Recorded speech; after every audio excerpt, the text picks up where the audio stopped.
सुरभिशरणं सुरभिशरणं सुरभिशरणं सुरभिशरणं हरिशरणं हरिशरणं हरिशरणं हरिशरणं। जय गौ माँ जय गोपाल। धेनु मानस का अखंड पाठ 15 दोहे से आगे पहला सर्ग। गायत्री गुरु मंत्र सुदीजो तत्सवितु पद ही धरि लीजो। सूरज केतु नाड़िक होई गौ के पृष्ठ भाग बसी सोई। गायत्री गुरु मंत्र को देखिए, उसमें जो तस्वितु शब्द है उस पद को हृदय में धारण कर लीजिए, जिसका अर्थ है उसमें सूर्य है और वह सूर्य गौ में है, क्योंकि सूर्य केतु नाम की एक नाड़ी होती है जो गाय की पीठ में होती है। पीत द्रव्य नित निकसेतासो धृत अरुदुग्ध पीत भयो जासो। सोनाड़ी गो पूछ सुसाजी तरपई पितर वैकुंठ विराजी। उस सूर्य केतु नाड़ी से हमेशा पीले रंग का द्रव्य निकलता रहता है, इसलिए गाय का घी और दूध थोड़े से पीले रंग के होते हैं। और उस नाड़ी का संबंध गोपुछ तक होता है। जैसे ही हम गोपुछ के साथ पितरों को तर्पण देते हैं तो उससे तुरंत पितरों को तृप्ति मिल जाती है एवं वैकुंठ में विराजमान हो जाते हैं।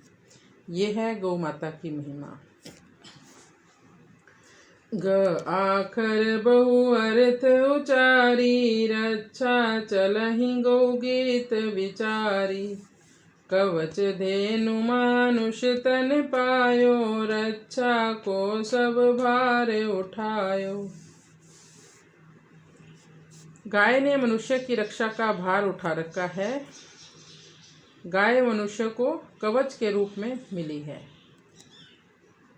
तो गौ माता की रक्षा करना मनुष्य का ही धर्म बनता है। गति अरु सुमति सब यही दीनी संकट कटै पाप हरि लीनी। गौ के दूध गीत नित गाए श्रीमद् भगवत गीत सुनाए। गौ माता मानव मात्र को गति एवं सुमति प्रदान करती है, सारे संकट कट देती है, पाप दूर हो जाते हैं। गौ के दूध पीने से नित्य नए नए गीत गाए जा रहे हैं। स्वयं भगवान श्री कृष्ण ने गाय का दूध पीकर ही श्रीमद् भगवत गीता जैसा गीत सुनाया। क्या नहीं दिया गाय ने को कर सके बखान। मानव की अहमियत है कह गए वेद पुराण। जय गौ माँ जय गोपाल। गौ माता ने इस समाज को क्या नहीं दिया, इस बात को कौन बखान कर कह सकता है। यह गौ माता मानव की मित्र है। सारे वेद पुराण इस बात को स्पष्ट करते हैं। पंचगव्य को जो करि पाना पूजा हेतु प्रथम परमाना। गव्य पंच देवत्व दिलावहि पंचामृत प्रातिष्ठ करावहि। जो व्यक्ति पंचगव्य का सेवन करता है उसे पूजा करने का प्रमाण पत्र प्राप्त हो जाता है। पंचगव्य देवत्व का निर्माण करता है, अर्थात पूजा करने का अधिकार दिलाता है, पॉजिटिविटी को बढ़ाता है एवं पंचामृत से देवत्व की प्रतिष्ठा होती है। विप्र बिना नहीं सुरगण निष्ठा। बिना धेनु ग्रह कहाँ प्रतिष्ठा। कन्यादान संग गौदानु तब घर बसे नीति यह जानू। बिना ब्राह्मण के भी देव निष्ठा नहीं है। बिना गाय के घर का प्रवेश भी वर्जित है। जब भी आपको अपने घर का वास्तु दोष निवारण करना हो तो गौ पूजा का विधान कहा गया है।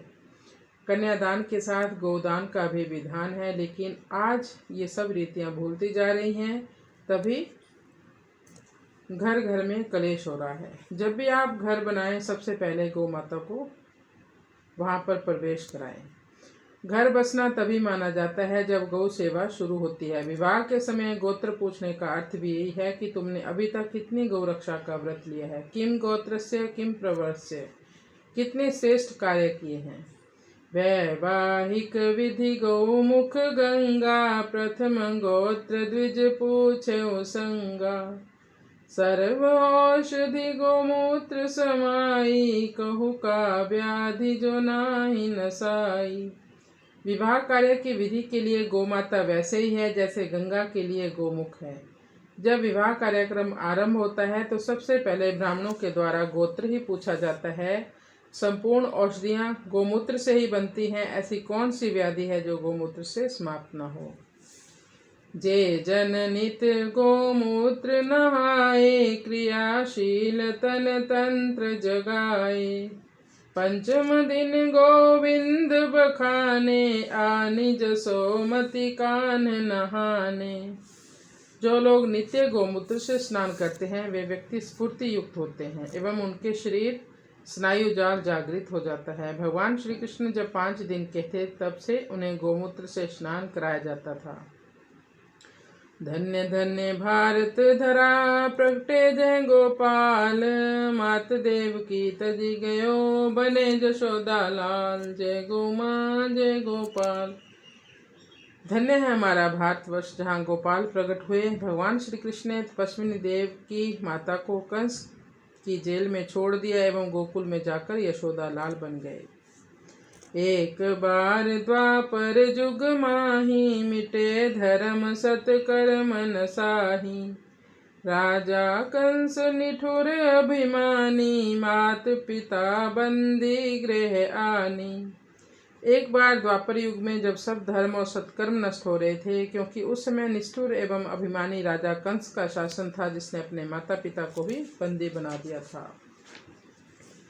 धरती व्याकुल कंपति भारी, धरि गोतन मही फिरत विचारी। धरि धीरज निज नाथ पुकारी, सुर समूह मिली संग पुरारी। उस समय धरती बहुत दुखी थी, कांप रही थी, गौ शरीर धारण करके मारी मारी फिर रही थी।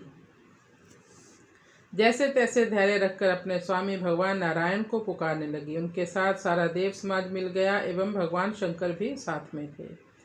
नयन बारी हरि सन्मुख होई, सुर समूह बर बस एक होई। गगन गिरा सुनि सुर सब हर्षे, भयो उछाह सुमन तब बरसे।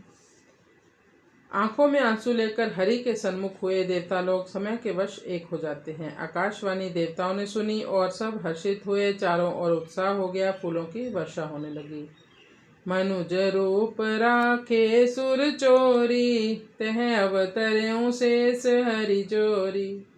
हर्षित धरा बाट सब जोही, कब आवे प्रभु 10 दिक सोही। सभी नर नारियों का रूप स्वयं देवताओं ने चोरी से रख लिया। वहाँ भगवान नारायण एवं शेषनाग की जोड़ी अवतरित हुई। सारी धरती खिल गई। सब भगवान की प्रतीक्षा कर रहे थे, सोच रहे थे हमारे भगवान कब आएंगे एवं 10 दिशाएं कब सुशोभित होंगी। यहाँ मिले वसुदेव की मंगल होई विवाह, सुनी आकाशवाणी तब मिटे सकलो छा। जय गो माँ जय गोपाल। यहाँ वसुदेव और देवकी का मंगल विवाह हुआ। बारात की विदाई हो रही थी कि आकाशवाणी कंस को भय देने वाली सुनाई दी। कंस का सारा उत्साह समाप्त हो गया। सुनहु कंस जय भगनी प्यारी, अष्टम गर्भ भयउ असुरारी। तिनके हाथ नास तब हो, सुनेउ कंस रिस बसमति छो।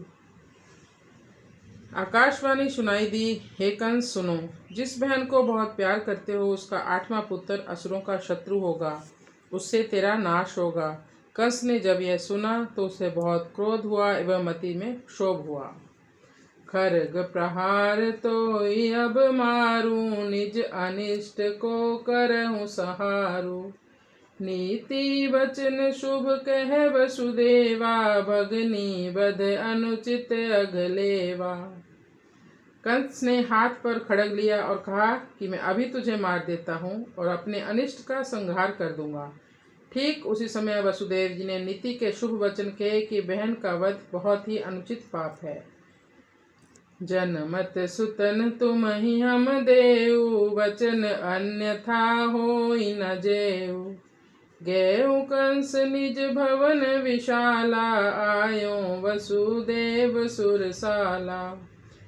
वसुदेव जी बोले, पुत्र जन्म होते ही हम तुम्हें दे देंगे, हमारा वचन कभी झूठा नहीं हो सकता। यह सुनकर कंस अपने विशाल भवन में लौट गया और वसुदेव जी अपने देव सदन में आ गए। प्रथम रुदन शिशु मंगलकारी, अधम क्रूर निप सन्मुख डारी। दया लागी सो बध नहीं कीन्हो, नारद कंस भवन सिख दीनो। जन्म के समय शिशु का रोना मंगल कारक होता है। वसुदेव ने उसे उठाकर कंस के पास डाल दिया। कंस को उस नवजात शिशु को देखकर दया आ गई, उसने उसे वापस कर दिया। ठीक उसी समय कंस के भवन में नारद जी आए और उसे समझाने लगे। देव ऋषि मति फेर के, कंस बोली वसुदेव, पटकी शिला नवजात हूँ, बाल घात सठ लेव, जय गौ माँ जय गोपाल। देव ऋषि नारद ने कंस की बुद्धि को फेर दिया। तुरंत कंस ने वसुदेव को बुलाया और नवजात शिशु को पटक दिया और उस सठ ने बाल हत्या का महापाप ले लिया। जय गौ माँ जय गोपाल। गौ माता महिमा चैनल को आप सब्सक्राइब कर लें और कमेंट बॉक्स में जय गौ माता ज़रूर लिखें। गौ माता राष्ट्र माता, गौ माता राष्ट्र माता।